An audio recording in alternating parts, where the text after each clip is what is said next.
Hello, this is David from DN Cognitive Counseling. I got a very interesting comment today from somebody who was saying, why do you, and then he put Democrats, want to destroy this country? Now, the fact is I don't identify as either Republican or Democrat, and I don't identify my political beliefs. I ask questions and I bring things up that revolve around things that generally revolve to mental health topics. And I've noticed a trend that people are seeing, and I wanted to explore whether or not that trend has been going on. But the question was, why are you all? Now, I don't put myself in the category of all. And the only thing is I also don't put anybody in the character of all. I don't think all Democrats are anything. I don't think all Republicans are anything. I don't think all black people are anything. I don't think all white people are anything. I don't think all Asians are anything. People have very varying degrees of difference in their belief system, their views, their ideology. And that's just the nature of people. The question of whether or not somebody sees that is a problem of putting people into groups. Now, what is the problem of putting people into groups? Why is it a problem to overgeneralize? Well, I'm going to ask you this one question. George W. Bush is in the Republican Party. James Buchanan is in the Republican Party. Do you think that James Buchanan and George W. Bush are very similar to each other in belief system and ideology? If you know anything about them and their histories, they had vast different views. Even on the stage, when you had Bernie Sanders on the stage with many people on Joe Biden. I mean, they were diametrically opposed at different points of view in the belief system and the ideology of the country. One of the reasons Joe Biden's poll numbers went so high was because people were so afraid that Bernie Sanders might get the nomination. And it was sort of like, if that happens, we're going to have a lot more problems of actually beating Donald Trump, in which case why Biden got so many numbers and why everybody started dropping out. Because there is not monolithic thought across the Democratic Party, as there's not monolithic thought about the Republican Party. Libertarians don't agree on every issue. Conservatives don't agree on every issue. People will have varying belief systems and varying degrees of where they believe in that system. One of the things I like to see in this country more than anything else is we stop demonizing people. Stop making it a them versus us argument. To talk about something on the merits or to get people to hear your point of view, you have a much better chance of actually having a dialogue and opening up the ability for people to hear one another. When you sit and talk about things as being them versus us, what happens to your ears is they shut off. And what I notice many, many times in trying to explain something to somebody, I notice they're not listening to what's being said. They're already hearing what they want to hear. It's don't confuse me with the facts, my mind's made up. Now there's a beautiful story, but also a great lesson for all of us to learn from Daryl Davis. Now I mentioned him before a few times in a number of videos, and I think what he did was absolutely spectacular. Somebody that should win the Nobel Peace Prize, if you understand how difficult what he did to start with and the manifestation. Now if you want to put somebody down today and you want to call them the worst of the worst, you call them Ku Klux Klan or Nazi. Those are like the demons of today. In fact, is Donald Trump a Nazi? Right? Those are the things that you'll hear because the nature is you're comparing him with the worst of the worst. Daryl Davis went into the heart of the Ku Klux Klan to actually talk with them. Now I want to break down what he says and psychologically what we can learn, because as much as I disagree with the book White Fragility, now I know there's a couple of people out there that have put videos about this, and I may do one myself and about what the issues are and why it's such a horrible book. And I know that there are mental health professionals that have bought into this hook, line, and sinker without actually analyzing what it's actually saying. Similarly to how the Smithsonian for African Studies put out the What is Whiteness poster, which if you inverted it and said, well, if this is whiteness, then the antithesis of it would be blackness. I think that was the intention, and I think in a very weird way, you would have a Ku Klux Klan poster for some of the things that Daryl Davis is going to talk about in this video that I'm about to show you. And it's a short one, but it's a powerful one. And I think it's very important that we as a society adopt more the idea of how to deal with race and racism, more from a Daryl Davis point of view than a Robin DiAngelo's white fragility point of view, which in my opinion is toxic. That does not mean I believe Robin DiAngelo is an evil person and a person that needs to be destroyed and she's the devil. What it means is I think that she's wrong. I disagree with her. I think what she's doing is damaging. I think it's hurting people. But I don't think she's evil. And one of the ways to be able to see somebody like this and be able to hear them gives you the ability to actually have a conversation, a discussion. Which is why I think this is one of the most important things we can do today, is actually talk to one another. So with that in mind, I want to break this down. There'll be those who will not look beyond the picture of me shaking hands with a Klansman in a robe and hood. And of course they'll have that visceral reaction like, what the hell is going on here? It is something we never see. A black man attending KKK rallies where crosses are burning and racist views are being spewed. Some of their beliefs are that African Americans, black people, are born with smaller brains, that we are inherently lazy, we are inherently prone to crime, raping people, especially white women. Despite that offensive ideology, Daryl Davis has spent decades befriending members of the Ku Klux Klan. How do you talk to someone when someone's calling you the N-word? Because you take the higher road. You know who you are. There is one question Daryl has repeatedly asked members of the Klan. How can you hate me when you don't even know me? They've never had an... That question is actually true of every group to every other group. How do you hate all Democrats when you don't know all Democrats? How do you hate all Republicans when you don't know all Republicans? How do you hate all conservatives without knowing all conservatives? I would even go so far as to say, how do you hate all white supremacists without knowing all white supremacists? It doesn't mean you don't disagree with their ideology. It doesn't mean that you don't think that they're wrong. But you don't fight hate with hate, as we'll explain about why in a minute.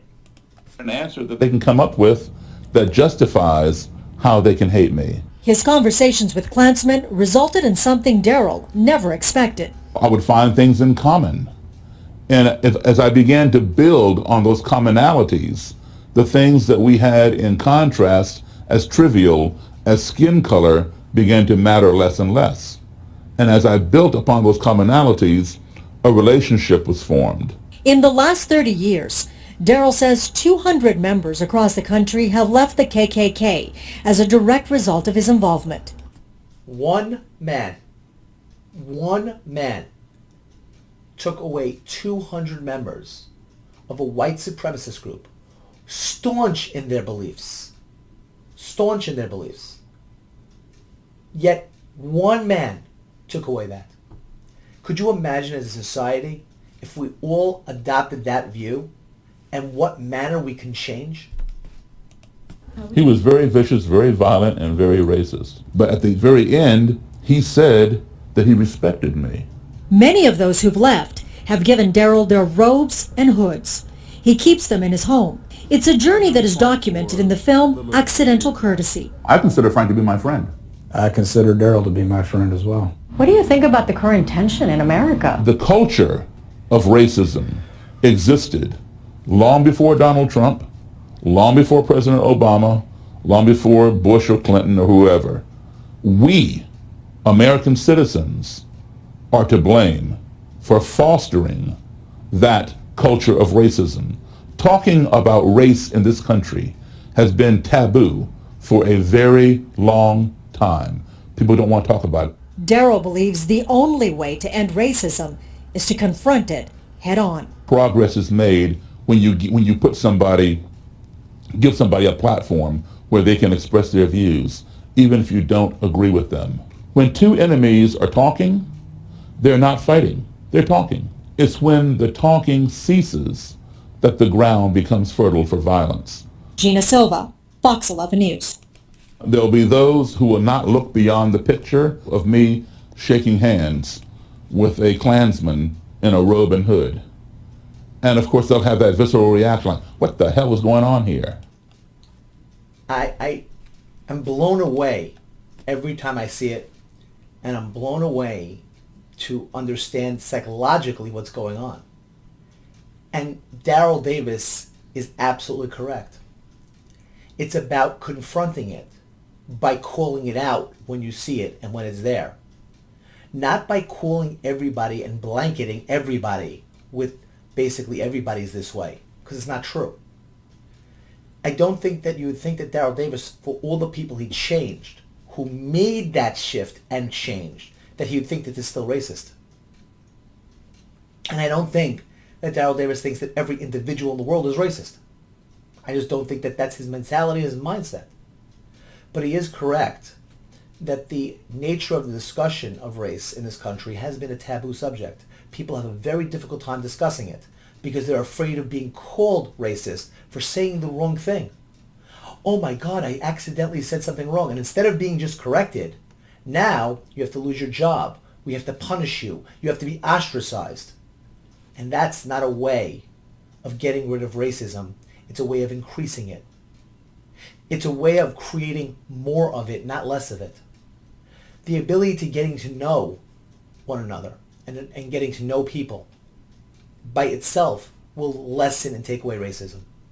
If you knew 100 people of any group and you started seeing the differences, saying, well, I don't like that one so much, but I like that one a lot. He's really cool. Don't like that one. And you're able to see that there's good and bad in every group. You can't be racist at that point because your knowledge and understanding of the group realizes that it's not monolithic. They're not all one way. There are differences among them, huge differences, and your belief that the group, whatever you're identifying them as, is problematic. Example, man, all those brown-eyed people of the world, sheesh, God almighty, they're just lazy. But the blue-eyed people, they're just wonderful and great. Or all the people that are bald. All bald men are. And again, we have all these stereotypes about these things, which of course aren't true. All women are. All men are. Also untrue. If I say all women are pro-abortion, we know that's not true. All women are pro-anything. It doesn't make a difference. The nature of whatever you're going to say, you will find somebody that disagrees of the group you're talking about. And what Daryl Davis does is he befriends, understands, doesn't call the person evil, doesn't denigrate them and say, oh my God, that person needs to be out of this conversation. The person that we were having the conversation with today said about the idea of the fact that certain people want to destroy the country and tear it down. And the truth is, I absolutely agree with that. I think there are people right now whose intent is absolutely to destroy the systems of this country, and it uses ignorance, and those people use ignorance as a means of trying to do that. That doesn't mean you start shunning those people. In fact, you want the opposite. You want to have conversations with those people to be able to say, well, let's talk about that. Let's talk about what happens in when it was tried here and when it was tried here. Let's look at the results of that. Is that really the way you want to go? Bernie Sanders, universal health care for everybody. Sounds great. Do we look at other countries that have it and actually go through what their problems are? Are we willing to accept those problems? Because if you are, then great. But first be aware of the problem. See, a lot of times we get the promise without the problem. This is what we're going to do next. This is the thing we're going to help you with. And then it's not help. It's a hindrance. And we don't understand that. Sometimes it is a help. Sometimes it is a good thing that does help us. Sometimes it's not. But without being able to analyze what it is and be able to understand that, you get lost. And what happens is you're cheering for a team. I'm a Mets fan. I'm a Yankees fan. I hate you. You hate me. Bam, great. But that's what we do many times with our politics. I'm on this team, you're on that team. I'm good, you're bad. And that's how we have our fights. That's not healthy for anybody. Take the Daryl Davis way. Get to understand. Be able to emote what you're feeling and what you're thinking. Explain your positions why.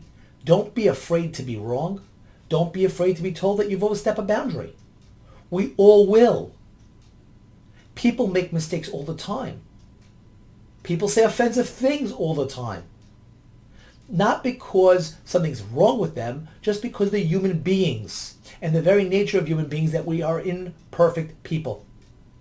We sometimes hurt our parents. We sometimes hurt our kids. Sometimes we hurt other family members. Was that because we're somehow familial attackers? No, we're human. The aspect of the way that things work is to understand them. So I hope this was helpful. I hope that you liked this video. I hope you'll share it with other people that might be helped by it. And if you didn't like something or you disagreed with something, please leave a comment below. I'd love to hear it. And of course, if you haven't subscribed already, please do. And if you like, go to the Subscribe-star link below and become a patron to this channel. I wish you a good night and good mental health.